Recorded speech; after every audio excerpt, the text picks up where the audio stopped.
الحمد لله نحمده ونستعينه ونستغفره ونعوذ بالله من شرور أنفسنا وسيئات أعمالنا من يهده الله فلا مضل له ومن يضلله فلا هادي له وأشهد أن لا إله إلا الله وحده لا شريك له وأشهد أن محمدا عبده ورسوله صلى الله عليه وسلم. اللهم صل على محمد وعلى آل محمد كما صليت على إبراهيم وعلى آل إبراهيم إنك حميد مجيد. اللهم بارك على محمد وعلى آل محمد كما باركت على إبراهيم وعلى آل إبراهيم إنك حميد مجيد. أعوذ بالله من الشيطان الرجيم. بسم الله الرحمن الرحيم. يا أيها الذين آمنوا اتقوا الله حق تقاته ولا تموتن إلا وأنتم مسلمون. يا أيها الذين آمنوا اتقوا الله وقولوا قولا سديدا يصلح لكم أعمالكم ويغفر لكم ذنوبكم ومن يطع الله ورسوله فقد فاز فوزا عظيما. يا أيها الذين آمنوا اتقوا الله وقولوا قولا سديدا يصلح لكم أعمالكم ويغفر لكم ذنوبكم ومن يطع الله ورسوله فقد فاز فوزا عظيما. يا أيها الناس اتقوا ربكم الذي خلقكم من نفس واحدة وخلق منها زوجها وبث منهما رجالا كثيرا ونساء واتقوا الله الذي تساءلون به والأرحام إن الله كان عليكم رقيبا.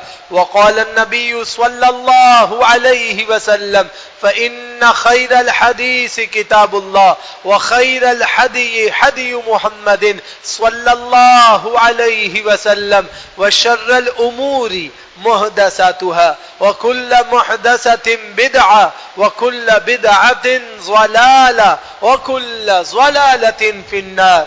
أما بعد أعوذ بالله من الشيطان الرجيم. بسم الله الرحمن الرحيم.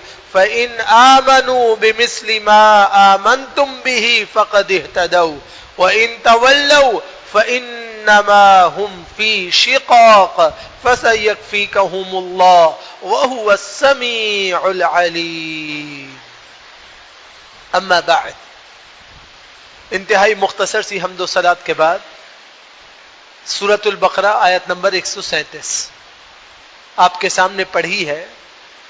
اللہ سبحانہ و تعالی اس آیت میں دو ٹوک بات ارشاد فرما رہا ہے کہ ہدایت اسے ملے گی جو اللہ اور اس کے رسول کے طریقے پہ چلے گا. اس کے سوا جتنے بھی حضرات ہوں گے، چاہے طریقہ کتنا ہی محبوب ترین کیوں نہ ہو، وہ اصل ہدایت سے محروم رہیں گے.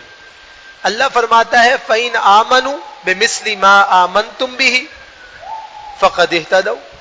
اگر وہ اس چیز پر ایمان لائیں جس پر آپ اے نبی ایمان لائے ہیں، اللہ پر، اس کے اقرارات پر، اس کے احسانات پر، اس کی صفات پر، اس کے دین پر، اس کی مرضی پر، فَقَدْ اهْتَدَوْا، یہ سارے ہدایت یافتہ ہو جائیں گے. وَإِن تَوَلَّوْا فَإِنَّمَا هُمْ فِي شِقَاقٍ.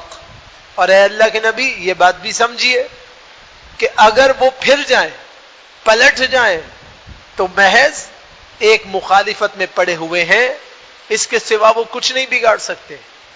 فَإِنَّمَا هُمْ فِي شِقَاقٍ، بس بے شک وہ محض ایک مخالفت میں پڑے ہوئے ہیں، اس کے سوا اور کچھ نہیں. فَسَيَكْفِيكَهُمُ اللَّهُ، ان قریب اللہ ان کو کافی ہوگا، خود ان کے جواب کے لیے اللہ ان کے لیے کافی ہوگا. وَهُوَ السَّمِيعُ الْعَلِيمُ، وہ سننے والا اور جاننے والا ہے. اس آیت میں جو سب سے پہلا سبق دیا جا رہا ہے وہ یہ ہے کہ ہدایت مستقیمہ کی طلب ہر ایک آدمی میں ہونی چاہیے. نمبر 2، کفار اور مسلمانوں کے درمیان جو فرق ہے وہ اس بات کا ہے کہ مسلمان ہادیم مہدیہ ہے اور کفار غیر ہادیم مہدیہ ہیں، ان کے پاس ہدایت نہیں. لہذا کفار سے مرعوب ہونا، ان کی نقل کو اختیار کرنا، ان کی تشبیہات کو اختیار کرنا، یہ بالکل غیر مناسب عمل ہے، اس سے اجتناب کرنا چاہیے. نمبر 3، آپ میں کوئی وقت نہیں ہے کہ آپ مقابلے کریں، آپ مقابلے پہ آ جائیں. یہ آپ کا اور ہمارا کام نہیں ہے. ہمارا کام ہے محنت کرنا، ہمارا کام ہے اپنے ایفرٹس کو کرنا، ہمارا کام ہے تیاری کو کرنا اور کروانا. جواب دینا سارا کام کس کا ہے؟ اللہ سبحانہ و تعالی کا ہے. ہم مسلمان اس چکر میں ہیں کہ ہم کافروں کا مقابلہ کریں گے، ان کو یہ کریں گے، ان کو وہ کریں گے. یہ آپ کا کام ہی نہیں ہے. آپ تو جہاد میں بھی اللہ کی نصرت کے بغیر کامیاب نہیں ہو سکتے. آپ کی کوئی ایفرٹ ایسی نہیں ہے جس میں اللہ سبحانہ و تعالی سے مدد کو طلب نہ کیا جاتا ہو. جیسا کہ صحیح ہے ان کی روایت ہے اور سنن اربعہ کے اندر بھی صحیح سند کے ساتھ موجود ہے. اللہ کے نبی علیہ السلام جب جہاد کے لیے کسی قوم میں پہنچ جاتے، ایک دم حملہ کبھی نہیں کیا کرتے تھے، ہمیشہ انتظار کرتے تھے کہ وقت الصلاۃ ہو جانے دو، چیک کریں گے یہاں اذان کی آواز تو نہیں آ رہی. اگر اذان کی آواز آ رہی ہے تو حملہ نہیں کریں گے. اور پھر اللہ کے نبی علیہ السلام نصرت کے وقت اللہ سے دعا طلب کرتے. یہ نصرت کا وقت کیا ہے؟ یہ تہجد کا وقت ہے. اس وقت اللہ سبحانہ و تعالی سے مدد طلب کرتے اور پھر حملہ فرمایا کرتے تھے. لہذا انسان کو یہ کہنا کہ میں مقابلہ کروں گا، آپ مقابلہ نہیں کریں، آپ اپنی تیاری کریں، اپنے ایفرٹس کریں. اللہ ان کے لیے خود کافی ہوگا. آپ اللہ سے مدد مانگیے، اپنی محنت اور تیاری کو کیجیے. ہمارے ہاں مسئلہ یہ ہے کہ ہم اتنے جذبات میں آ جاتے ہیں کہ اپنے ایفرٹس کو کرنا بند کر دیتے ہیں اور پھر ہم ایک بد زبانی اور بد کلامی پہ آ جاتے ہیں. نہ تو کسی کافر کو گالی اثر کرتی ہے، نہ آپ کا پروٹیسٹ اثر کرتا ہے، نہ ہی آپ کی باتیں اثر کرتی ہیں. اسے اثر کرتی ہیں آپ کا عمل، کہ آپ ذاتی طور پر اس کی مخالفت شروع کریں. آپ لوگوں میں اس بات کو انکریج کریں کہ تم ذاتی طور پر اس کو چھوڑو. اس کی ایک چھوٹی سی مثال ہے کہ آپ کے ہاں مخالفت شروع ہوئی بحمدللہ کہ ہم کفار کی مصنوعات کا بائیکاٹ کریں گے، یہودیوں کی مصنوعات کا بائیکاٹ کریں گے. کیا وہ بائیکاٹ کامیاب ہوا؟ بہت کامیاب ہوا، مگر مسلمانوں نے اس کے اندر سے اپنے اثر کو زائل کرنا شروع کیا. آہستہ آہستہ جن چیزوں کو چھوڑا جا رہا تھا ان کو دوبارہ قبول کرنا شروع کیا. یہ غلط ہے. جب آپ نے اپنے اندرونی طور پہ تبدیلی پیدا کی تو آپ کو چاہیے وہ تبدیلی آخر تک رہے، چاہے کچھ ہو جائے آپ اس چیز کو اختیار نہ کریں. کیوں؟ جب آپ کا گمان یہ ہو، آپ کا مقصد یہ ہو کہ اللہ ان کو کافی ہوگا، تو آپ نے اپنے ایفرٹس کو کرتے رہنا ہے. پھر آپ نے چھوڑنا نہیں ہے. آپ نے کیا کیا؟ آپ نے چند دن بائیکاٹ کیا، اس کے بعد ڈبل خریداری کر لی. تو ان کا تو نقصان ہوا ہی نہیں، وہ تو اپنے فائدے میں رہے. نقصان امت کا ہوا، مسلمانوں کا ہوا کہ مسلمان نے جو کچھ کہا وہ کر نہیں سکا اور اپنی حیثیتوں کو متزلزل کر گیا. تو شریعہ کو یہ بات پسندیدہ نہیں.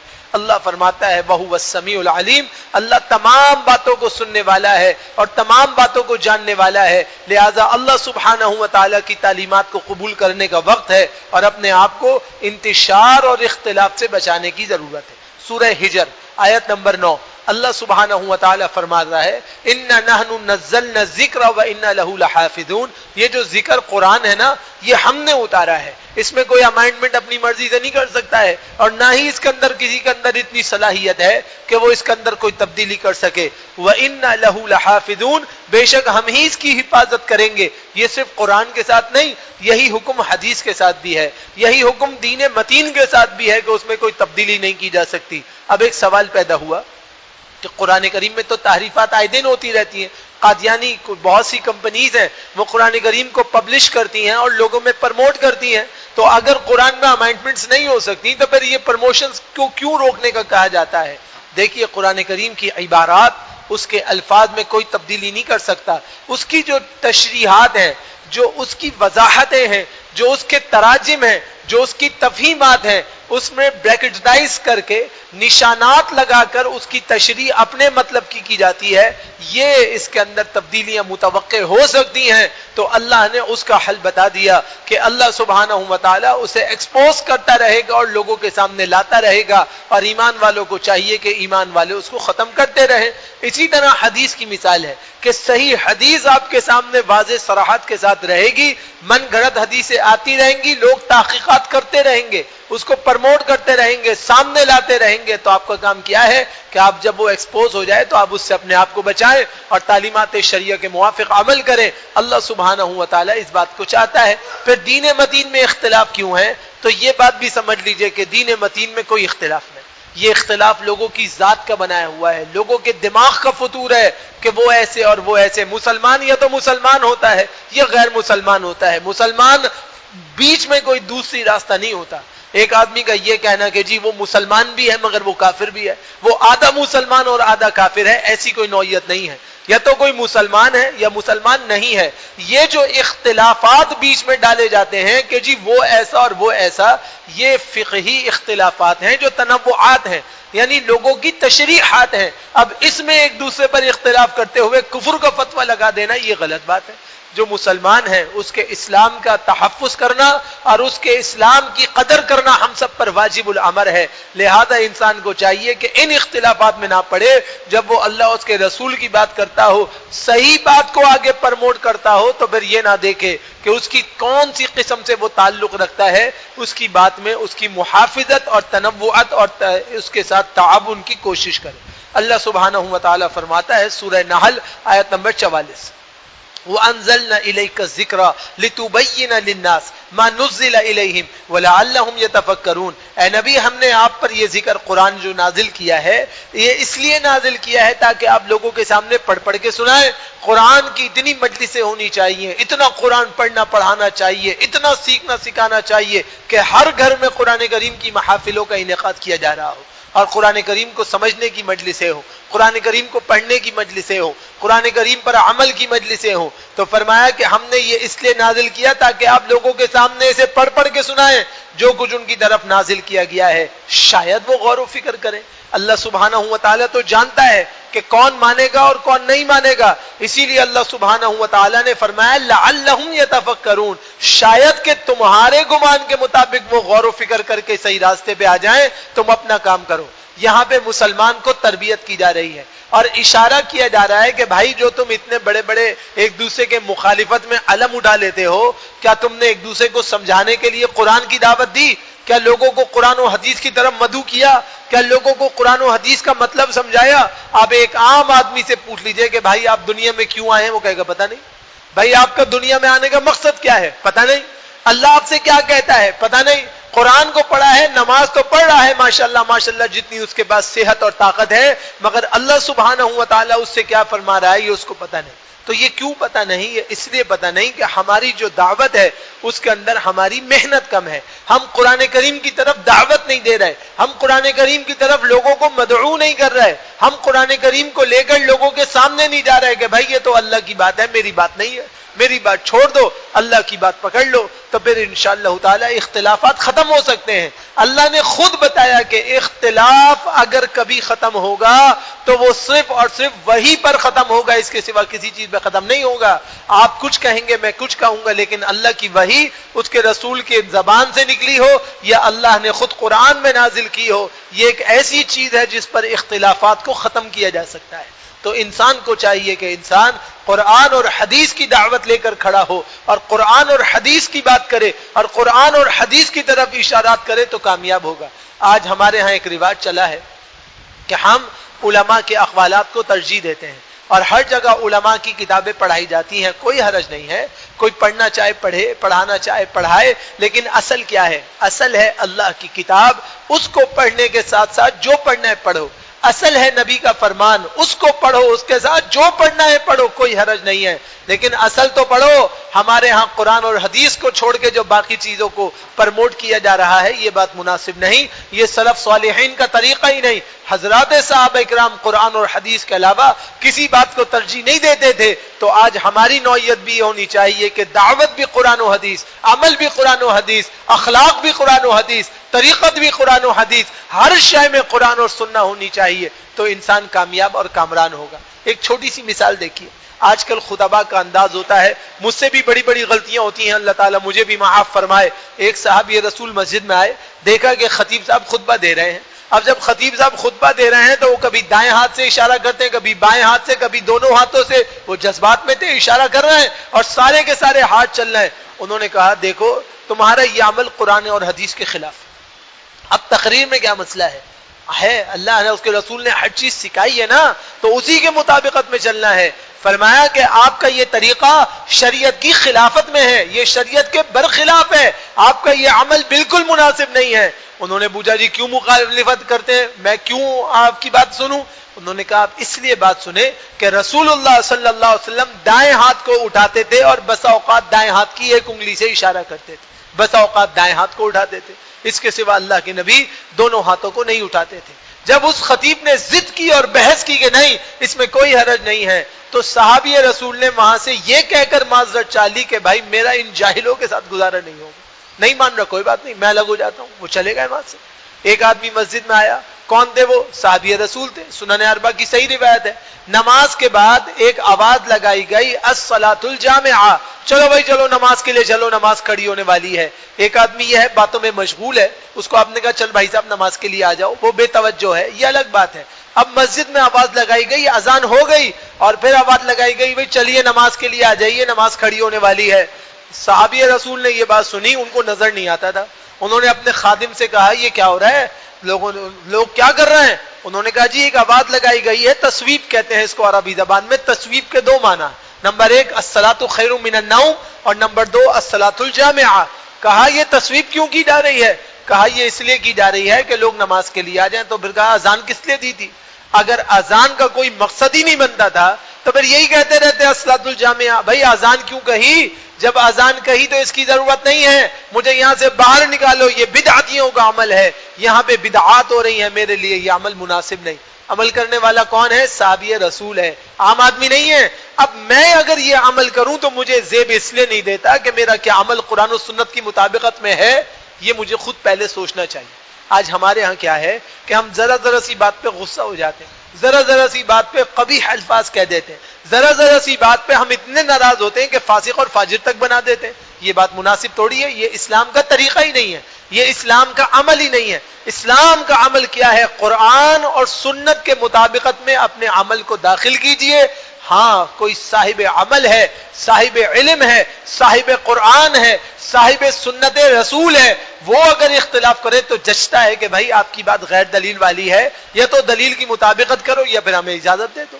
یہ بات سمجھ میں آتی ہے. لیکن اس کے علاوہ جو اعمال کیے جاتے ہیں وہ مسلمانوں کو زیب نہیں دیتے. لہذا مسلمانوں کو چاہیے اتحاد بین المسلمین کے لیے قرآن و سنت کو قبول کر لیں, اور قرآن و سنت کے علاوہ ہر شے سے اپنے آپ کو بچانے والے بن جائیں.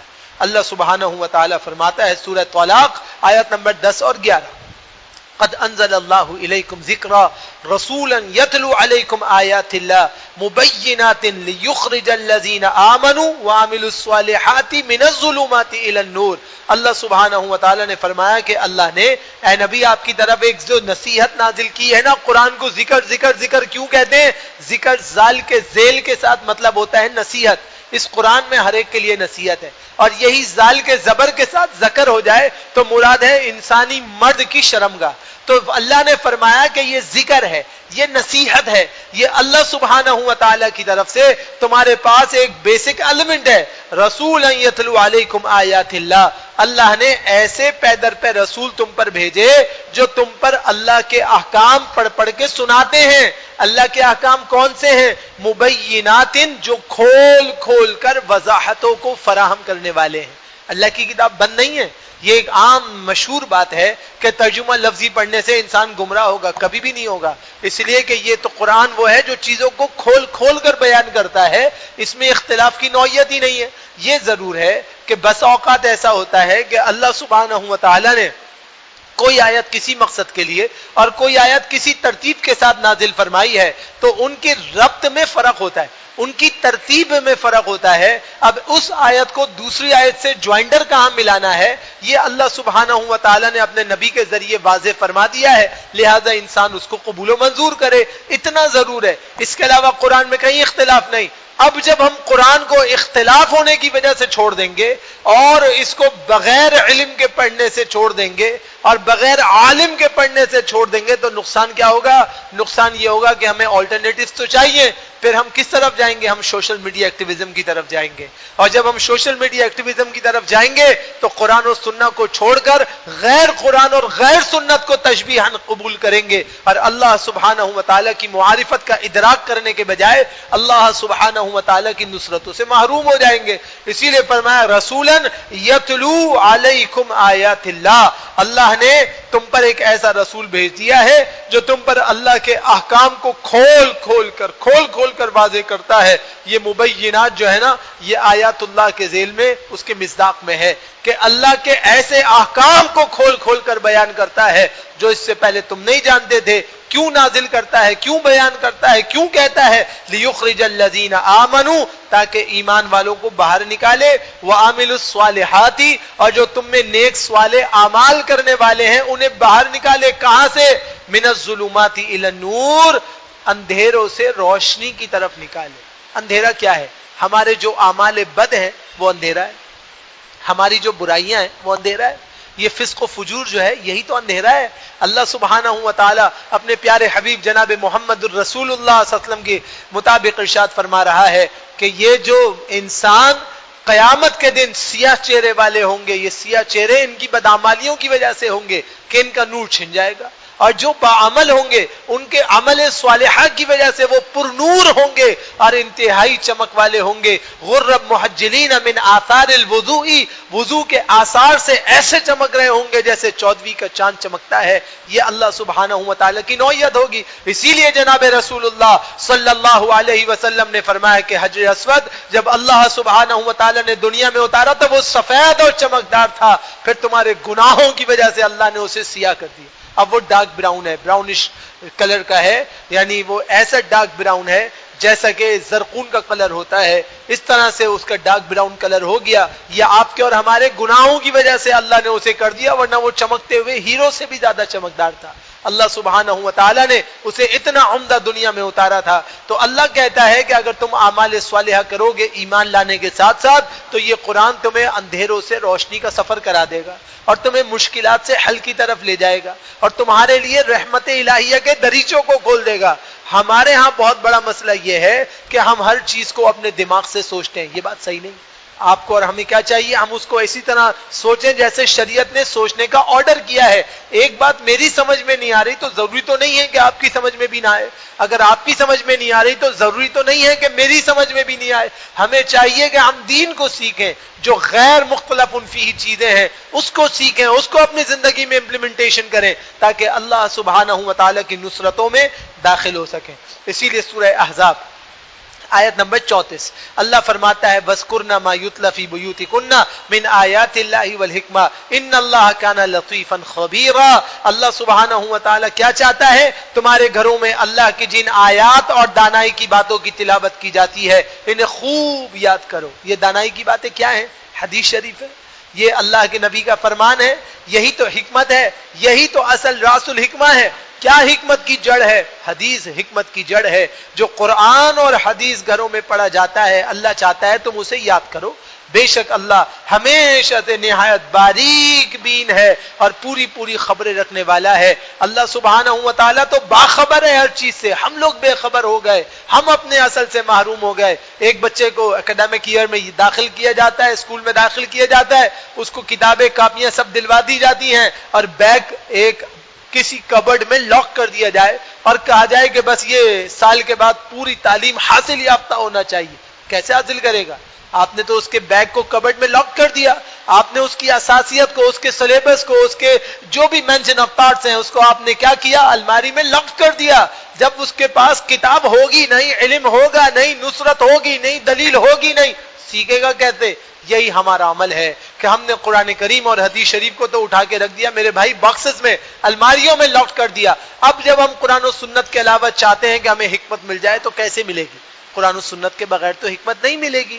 لہٰذا جو لاکڈ ہیں ان کو کھولیے، انلاک کیجئے اور اس کو نکال کے زندگیوں میں داخل کیجئے، تو پھر زندگی نور ہدایت بن جائے گی، کامیابی اور کامرانی کی دلیل بن جائے گی۔ اسی لیے اللہ کے پیارے نبی جناب محمد الرسول اللہ صلی اللہ علیہ وسلم فرماتے تھے، صحیح بخاری کتاب الایمان کی روایت ہے، فرمایا احفظوہن واخبروا بہن من وراءکم، حفظ کرو احادیث کو، اور جو تمہارے پیچھے آنے والے ہیں ان کو بھی اس کی خبر دو، ان کو بھی اس کی تعلیم دو، تاکہ وہ بھی اس کو سیکھنے والے، سکھانے والے، عمل کرنے والے بنے، تب دین کی حفاظت ہوگی۔ آپ سب کو اور مجھے پتا ہے کہ نماز پڑھنی ضروری ہے، 5 وقت کی نماز ہے۔ اس نماز میں پڑھنا کیا ہے؟ آدھوں کو آتا ہے، آدھوں کو نہیں آتا ہے۔ اب یہ ذمہ داری کس کی ہے؟ میری اور آپ کی، ہم سب کی ہے۔ تو ہمیں چاہیے کہ ہم سیکھیں، ہمیں چاہیے کہ ہم پرکھیں، ہمیں چاہیے ہم مزید سے مزید کوشش کریں۔ آخری بات کہہ کے اپنی بات ختم کرتا ہوں، اور بات کیا ہے کہ یاد رکھیے اللہ کے نبی علیہ السلام کی نماز بہت طویل ہوتی تھی۔ تو صحابہ کرام سے پوچھا گیا کہ ہم سے تو اتنی بڑی نمازیں نہیں پڑھی جاتی، اللہ کے نبی صلی اللہ علیہ وسلم کی نماز طویل کیسے ہوتی تھی؟ تو کچھ صحابہ چپ ہو گئے۔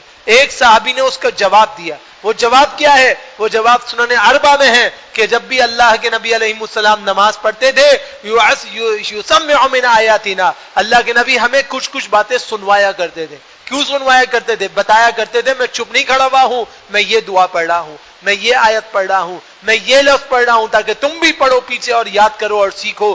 آج ہماری نوعیت کیا ہے کہ ہمیں تھوڑی سی چھوٹی سی چیزیں آتی ہیں، باقی ہم آگے بڑھنے کی کوشش نہیں کرتے۔ تو ہمیں چاہیے کہ ہم آگے بڑھیں، اپنے آپ کو باعمل بنائیں، قرآن و سنت کے متبع بنائیں، تاکہ اللہ سبحانہ و تعالیٰ کی نصرت اور حمایت حاصل ہو جائے۔ اللہ سے دعا کرتا ہوں اللہ سبحانہ و تعالیٰ قرآن و سنت پہ اصل کے مطابق عمل پیرا ہونے کی توفیق عطا فرمائے۔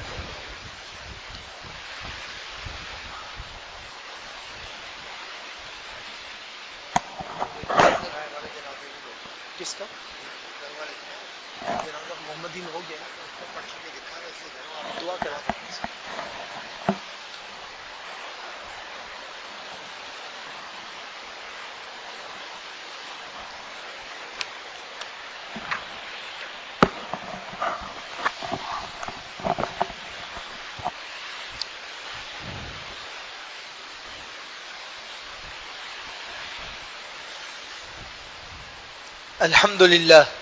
الحمد لله نحمده ونستعينه ونستغفره ونعوذ بالله من شرور أنفسنا وسيئات أعمالنا من يهده الله فلا مضل له ومن يضلله فلا هادي له وأشهد أن لا إله إلا الله وحده لا شريك له وأشهد أن محمدا عبده ورسوله صلى الله عليه وسلم اللهم لا مانع لما أعطيت ولا معطي لما منعت ولا ينفع ذا الجد منك الجد اللهم ربنا آتنا في الدنيا حسنة وفي الآخرة حسنة وقنا عذاب النار رب ارحمهما كما ربياني صغيرا رب ارحمهما كما ربياني صغيرا أذهب البأس رب الناس واشف أنت شافي لا شفاء إلا شفاؤك شفاء لا يغادر سقما أما بعد وعن عبد الله بن عباس رضي الله تعالى عنه قال إنما كنا نحفظ الحديث والحديث يحفظ عن رسول الله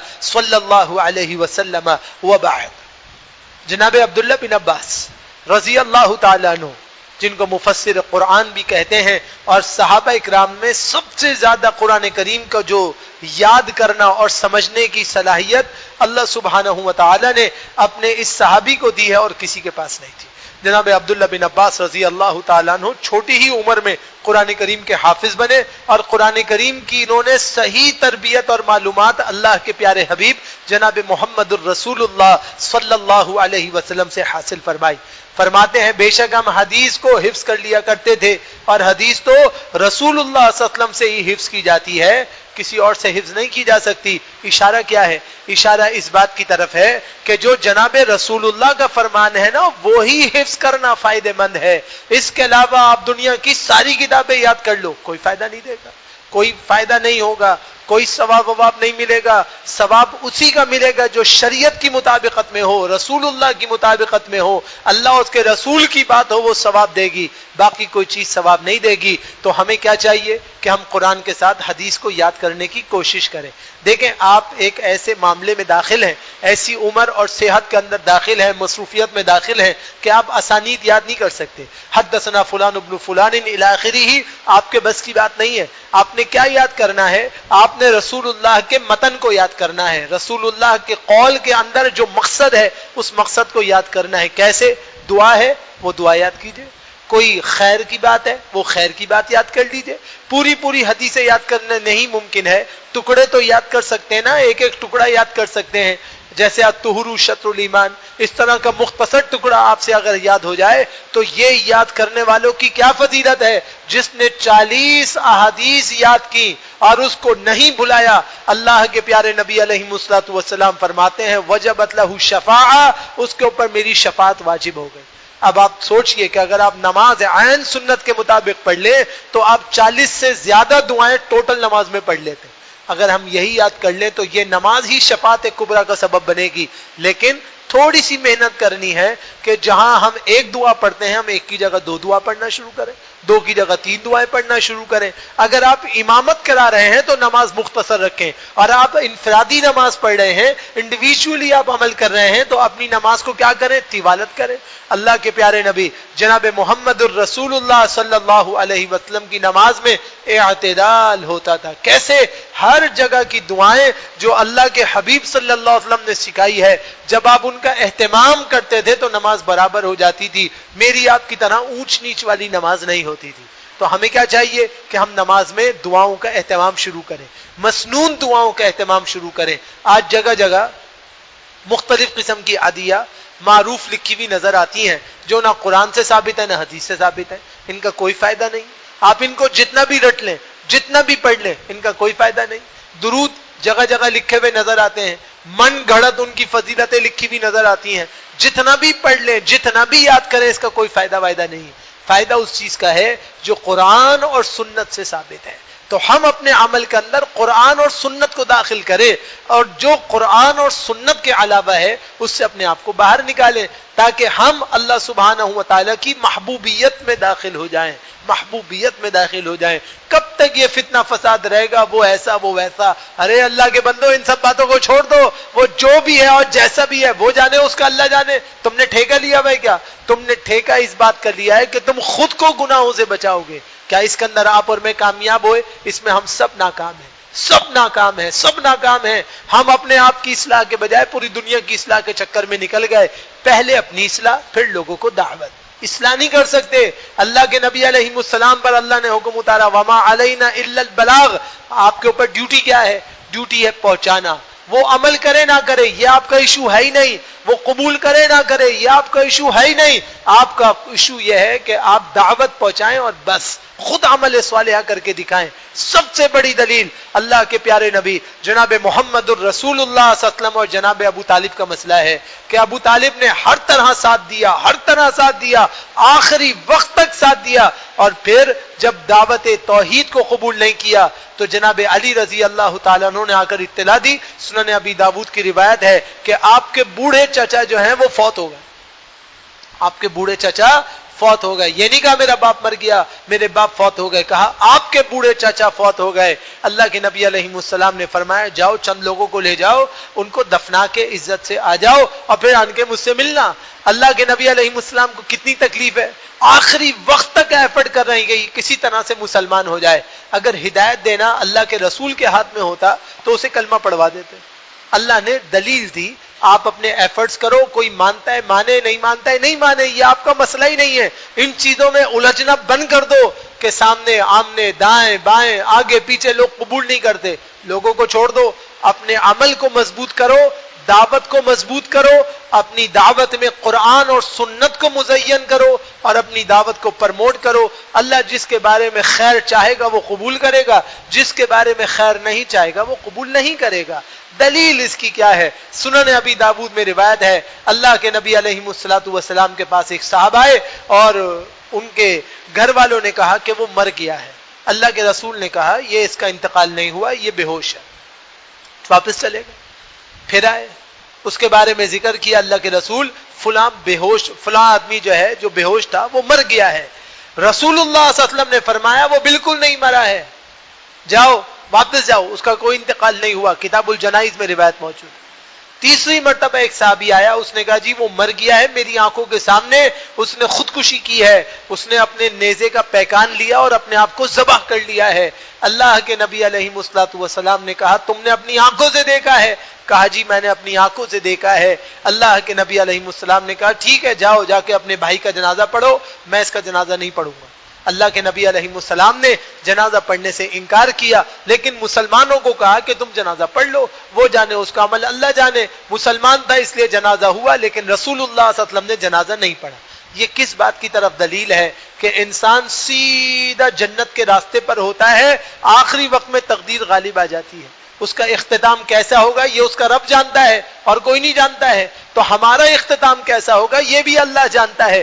ہمیں چاہیے کہ ہم اپنے اختتام کی فکر کریں اور ہم اللہ کو راضی کر کر اللہ سے اچھے اختتام کی طرف فکر کریں, تو کامیابی اور کامرانی ہوگی. یہی بات سمجھنے کی ہے. اسی لیے اللہ کے پیارے نبی علیہ السلام فرماتے ہیں, سنن نبی داؤد کی صحیح درجے کی روایت ہے, نظر اللہ امران سمع منا حدیثا فحفظہ حتی یبلغہ غیرہ. اللہ تعالیٰ اس شخص کو ہمیشہ خوش رکھے جو ہم سے حدیث کو سن کر یاد کر لیتا ہے, پھر لوگوں کو اسے آگے پہنچا دیتا ہے. یہ بڑی فائدہ مند بات ہے, سود مند بات ہے.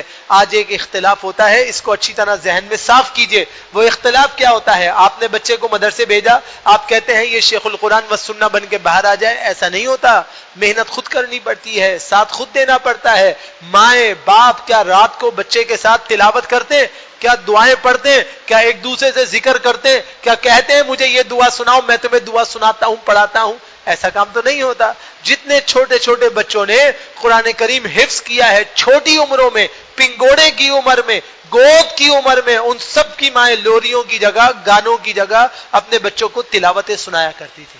جب تلاوتیں سناتی ہیں نا تو پھر اللہ تعالیٰ نابینا کو بینا بنا دیتا ہے, کند ذہن کو باذہن بنا دیتا ہے. اللہ سبحانہ و تعالیٰ کی نصرتیں اتر جاتی ہیں.